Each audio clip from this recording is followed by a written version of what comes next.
Right now, somewhere on your body, you can feel the faint weight of a phone that isn't there. Maybe it's a pressure against your left thigh. Maybe it's a slight rectangular warmth near your hip. You know the phone is across the room, or charging on the counter, or sitting face down on your desk. And yet, the sensation persists. Your skin is reporting contact with an object that does not exist. This isn't a metaphor. This is a clinically documented tactile hallucination. And if you own a smartphone, there is an almost 90% chance you have experienced it.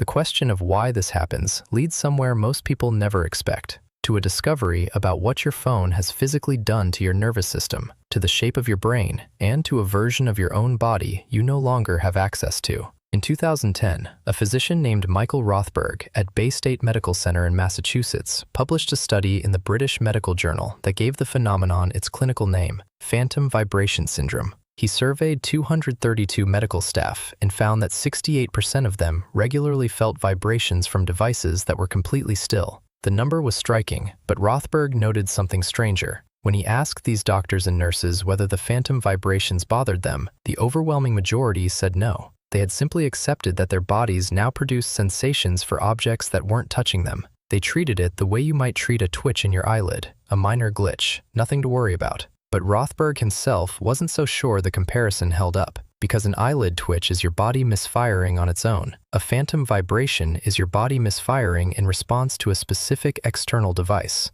That distinction, it turns out, matters enormously. To understand why, you need to know what your brain is actually doing when you feel a touch. In the 1930s and 40s, a neurosurgeon named Wilder Penfield at the Montreal Neurological Institute performed a series of operations on epilepsy patients while they were still awake. He touched a tiny electrical probe to different regions of their exposed brains and asked them what they felt. What emerged was a map. Penfield discovered that the brain dedicates specific patches of cortical tissue to specific body parts, and the size of each patch doesn't correspond to the size of the body part. It corresponds to how much that body part is used. Your lips and tongue take up a massive swath of cortical territory. Your entire torso barely registers. Penfield drew a distorted human figure to represent these proportions. It has enormous hands, a huge mouth, and a tiny trunk. He called it the homunculus, and for decades, neuroscientists assumed this map was more or less fixed after childhood. But it isn't fixed, not even close.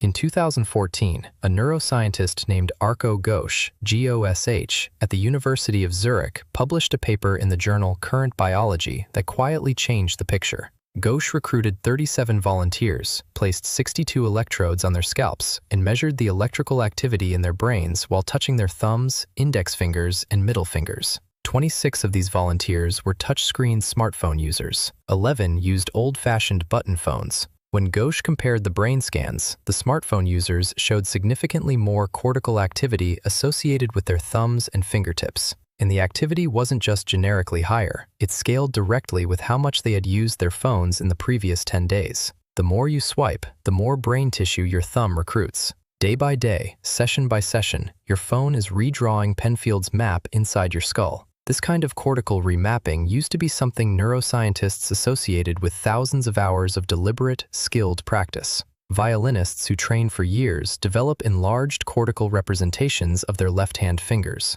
Braille readers who spend decades running their fingertips over raised dots develop expanded representations of their reading finger. These were considered extraordinary examples of neuroplasticity. What Ghosh's study showed is that ordinary smartphone use produces a version of the same effect, but faster and without any conscious effort. You didn't sign up for this, you didn't practice, you just checked your email. But the cortical remapping is only half of what's happening. The other half involves something psychologists call signal detection theory, and it explains the phantom vibrations directly. Think of it this way. Your brain is constantly scanning your body for relevant signals, the way a smoke detector scans the air. And just like a smoke detector, your brain has to make a choice when ambiguous information comes in. It can either set a high threshold, which means it will rarely cry wolf, but will occasionally miss a real fire. Or it can set a low threshold, which means it will catch every real fire, but will frequently alarm for burnt toast. Your brain, when it comes to your phone, has chosen the burnt toast setting. The cost of missing a notification feels high. A text from your boss, an emergency call, a message from someone you care about. So your perceptual system lowers its threshold for detecting vibrations against your skin, and the result is that normal stimuli, a muscle twitch, the fold of fabric against your leg, Even the pulse of blood through a superficial vein get misread as your phone going off. Here is where those two halves collide. Your cortex has physically expanded its representation of the fingers and skin that contact your phone. Simultaneously, your perceptual system has lowered its detection threshold for vibrations in the exact area where you carry the device. One change is structural, the other is computational. Together, they produce something that no human body was doing 20 years ago, generating tactile hallucinations calibrated to the precise dimensions and location of a specific commercial product. Your nervous system, shaped by 1,000,000 years of evolution to detect predators, find food, and read the faces of other humans, has been partially repurposed to serve a rectangle of glass and aluminum. A 2013 study led by Yu-Xuan Lin at National Taiwan University tracked medical interns over the course of their first year of hospital training. At the start, 78% experienced phantom vibrations. 3 months in, the number had climbed to nearly 96%. The interns who reported the most severe phantom vibrations also showed the highest increases in anxiety and depression.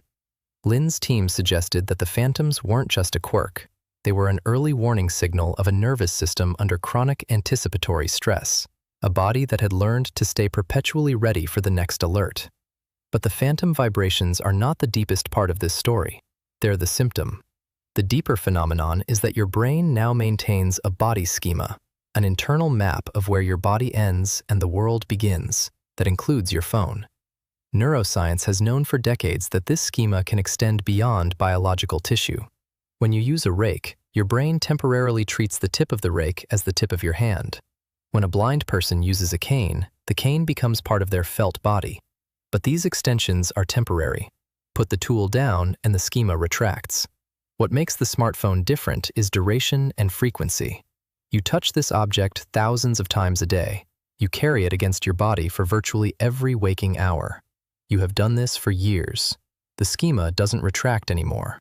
Your brain has incorporated the phone so completely that removing it doesn't feel like putting down a tool. It feels like something is missing from your body. And that is the reframe. Phantom vibration syndrome is not a sign that you are addicted to your phone. It is not a metaphor for modern distraction. It is, in the most literal neurological sense, a phantom limb phenomenon. Your brain has built the phone into its model of your physical self, and when the phone is absent, the brain keeps generating sensations for the body part it expects to find. The same mechanism that causes an amputee to feel pain in a hand that was removed years ago is, in a milder form, causing you to feel buzzing in a pocket that holds nothing. You are experiencing the ghost of an object your nervous system has decided is a part of you. This is not something your grandparents' bodies did. It is not something your body did in 2005. It is a new feature of human physiology, emerging across the entire species in less than a single generation. Roughly 4 billion people on this planet now carry a smartphone. A significant majority of them are experiencing phantom sensations from that device. We have collectively and silently added a synthetic organ to the human body schema. No one voted on it. No one designed it. It simply happened, notification by notification, scroll by scroll, until the boundary between your body and your device dissolved in a place you cannot consciously observe, the somatosensory cortex, 3 millimeters below the surface of your skull. The next time you feel that familiar buzz against your leg and reach for your phone only to find a blank screen, pause for a second. That small moment of confusion is not trivial. It is the sensation of a body that has been quietly rewritten, a nervous system that learned, without your permission, to feel something that is not there. Somewhere in the distance between your skin and a device that isn't touching it, a new kind of human body is taking shape. It is already taking yours.